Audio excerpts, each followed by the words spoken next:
कोयटा समेत बलूचिस्तान में चिकन की कीमतों में यकदम इजाफा। 280 रुपए फरोख्त होने वाली चिकन अब 700 रुपए किलो फरोख्त हो रही। दुकानदार का कहना है कि पंजाब से सप्लाई बंद है, जिसके बायस यहाँ पर कीमतों में इजाफा हुआ है। उन्होंने मजीद कहा कि जो गरीब आवाम है, अगर ये चिकन ही ले सकता था गोश्त, बाकी तो सारे महंगे हो गए, वो भी आवाम के दस्तरस से महंगे हो गए।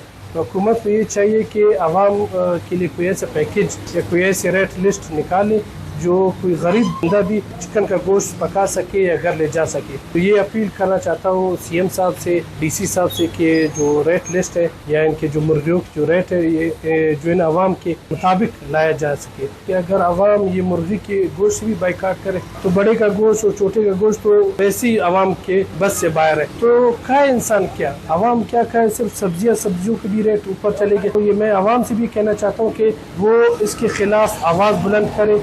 एशीद मागे था 500 रुपया किलो है ना, अबे फरगानी 500 रुपये किलो है अशकुरे नी अर्जान खंती तो गरीब मर्दम वरा खंता गिरान भी तो गरीब मर्दम थांदा वरा खंत अशकुरे वही मुताबला है कि हुकूमत कम में अर्जान खंती तो कुल्ला बेहतर। चाहूँगा जो हम ये खा सकते थे, हम लोग थोड़ा बहुत सस्ता था ये गोश्त, तो हम लोग इस पे काम चला लेते थे। अब ये भी हद से हमारे मतलब ऊपर चला गया, नहीं हो सकता, पूरा नहीं हो सकता।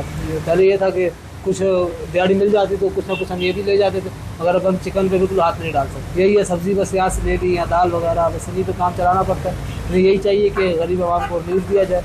दूसरी जानिब शहरियों का कहना था कि महंगाई बहुत ज्यादा है, सब्जियों की कीमतें भी आसमान को छू रही हैं। एकदम से गोश्त की कीमतों में इजाफा होना बहुत हैरानकुन बात है और मुर्गी खरीदना हमारी पहुंच से बाहर हो। उन्होंने हुकूमत और इंतजामिया से मुतालबा किया है कि मुर्गी की कीमतों में कमी की जाए ताकि चिकन का गोश्त मुनासिब कीमत पर लिया जा सके। वश न्यूज़, कोयटा, बलूचिस्तान।